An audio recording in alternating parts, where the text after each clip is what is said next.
anan, panig sa bayan. Karong adlaw sa Maayong Buntag, Mindanao, mga sikreto sa successful wedding photography business, Sayron. Mga residente sa Barangay 1-A Magallanes, ang bisitahon sa atong Sugod Bahay Team. Sa News Patrol, mga residente sa Matina Crossing mas alerto na human sa baha nitong June 2011. Grupong 5J971 survivors, dili kwarta ang gipangayong compensation sa pagkasadsad sa eroplano sa Cebu Pacific. Tinuig na Davao Trade Expo, gipangandama na. Ug 40,000 ka mga elementary pupil sa Conval ug Davao Oriental, makadawat og ayuda sa pagtuon.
Mga kapamilya, petsa 28 sa bulang Hunyo. Busa bangon-bangon na ug dungan nato sugaton ng adlawng Biyernes ug usa ka Maayong Buntag, Mindanao. Sayo na kaay nag-exercise ang mga kauban ni Claude, no? Karong buntag ang mga kapamilya unyat. Mga exercise tip ihatod na sa ato ni Claude this morning, pero medyo dago atong pagsugat karong Friday morning, Nel. Tungod ni mga kapamilya, nahimpit na gyud nga nahimong bagyo ang low pressure area nga na atong nasinati kagahapon sa hapon dinhi sa may east part sa Surigao City. Okay mga kapamilya, base sa latest weather bulletin sa Pag-asa kagabi, nahimo ng bagyo kining low pressure area o gitawag nila kining si bagyong Goryo ug anaa kana karon sa 520 kilometers east of Surigao City nga dunay dalang 45 kilometers per hour nga maximum winds. Hinoon wala pa pasaka nga mga storm signal sa lain-laing lugar dinhi sa Mindanao ug sa Visayas, pero gina-expect nato nga magdala kini og moderate to heavy rain within its 300 kilometer diameter. So mga kapamilya, posibleng makasinati ang Davao region o mga kalat-kalat nga pag-ulan karong adlaw tungod pud aning pag-abot o pagsulod sa bagyo sa Philippine Area of Responsibility. Kung sa miaging bola, kung sa miaging mga bagyo, I think tulo ka bagyo na atong nasinati karong bulan na wala naglandfall kini dinhi sa Philippine Area of Responsibility, pero kaning si Tropical Depression Goryo posibleng maglandfall. Busa atong gina-expect nga basi na yung mga storm signal sa lain-laing area dinhi sa Pilipinas, pero hinoon tropical depression pa lang kini, wala pa kini nahimong tropical storm o di ka typhoon nga posibleng kusog yun kaayo ang mahimong epekto niini. Busa mga kapamilya, katong sa mga nagpuyo sa mga landslide o flood-prone areas, kinahanglan mag-igmat kita, mag-amping permiti o maminaw sa tanang mga announcement hilabi na sa inyo ang mga barangay kung kinahanglan na ang preemptive evacuation. Pero kini mga kapamilya, samtang nagkaduol na gyud ang barangay ug SK election sa mga botante nga wala pa nakapa-capture og biometrics o naay incomplete nga biometric data, pwede na ninyong i-validate ang inyong registration record sugod July 1, 2013 adlawng Lunes sunod semana during regular office hours from 8 a.m. to 5 p.m. Magbutang sab og mga satellite COMELEC offices para ma-accommodate ang expected volume sa mga registered voters nga wala pa napa-validate o kinahanglan magpa-validate sa ilahang mga registration records.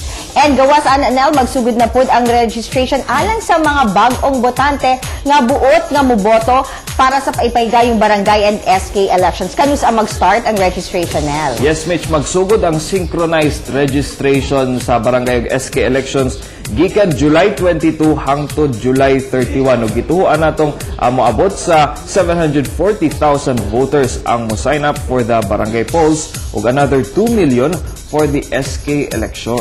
Ayan. So, magparehistro ng mga kapamilya starting July 22. Makigalayin lang mo sa inyong mga local COMELEC offices para po sa mga schedule. For sure, nal na po yung mga paghahimuon ng mga satellite registration sa inyong mga barangay. Pero kaning mga kapamilya, let's go sa ato ang morning kabarkada nga si Claude na sayo pa kaayong nag-exercise. Claude, good morning! Good morning, Rise and Shine! Sa itong mga kapamilya, good morning, Miss Hernal. Dapat join mo din ikaton kaya niya kami. Dinis sa Magallanes 1A para mag-eresisyo. Og syempre, dinhipod, magsugod bayog, maghatag og papremyo ang Maayong Buntag Mindanao. Pero bago na mga kapamilya, para sa mga kapamilya itong nakatutok sa MBF, especially katong na-talent sa photography, kabalo ba mga pwede kayo ninyong himong negosyo, inyong talento, especially karong wedding month. Kanaan niya ang mga tips, sayro nato sa Negosyong Swak. Usa sa naay pinaka-importanteng papel sa kasal ang pictures kay mao kini ang numero 1 handumanan sa magtiayon sa usa sa pinakamalipayong parte sa ilang kinabuhi. Ang kasununong sila Jessica Dauba ug Dave Shega, rodeo ang napiling konsepto sa ilang prenup. First is ang quality nila, gwapo ilang mga image, tapos ang ilang mga captures nila, gwapo sad. And then, ilabo na po sila po dari sa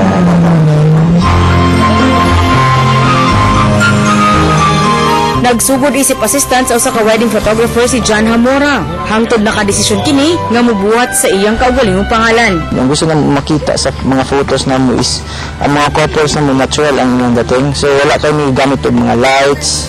And then ang kuan medyo natural ang good mostly sa mga ambient light lang. Ug karon tulo ka tuig na siyang naga-capture og priceless moments of love nga gina-post niya sa Facebook ug sa kaugalingong website para daling makita sa uban ang iyang portfolio. Sa mga buot mahimong wedding photographer, kinahanglan lang nga kugihan ka sa pag-research about sa location sa imong shoot nga mobagay ra sab sa tema nga gusto sa imong kliyente. Importante sab nga i-explore ang capability sa imong camera aron makuha nimo ang best shots ug ma-maximize ang features niini. Ug pinaka-importante nga hawd ka mo create og eksena, dili lang sa pagbuhat sa mga komplikadong konsepto apan sa paghimog extraordinary shots out of ordinary poses or scenes.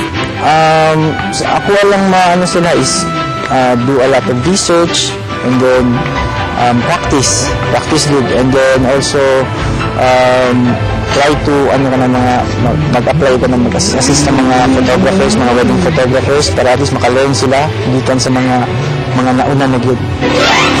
Sa karon pwede makita ang wedding photographer gikan 5,000 pesos ngadto sa 75,000 pesos or mas taas pa gyud, depende sa requirements sa couple. Busa kung magkugi lang ka ug maayo ang imong output, siguradong patok gyud ang imong negosyo. Alang sa Negosyong Swak, ako si Marjorie Dalipe.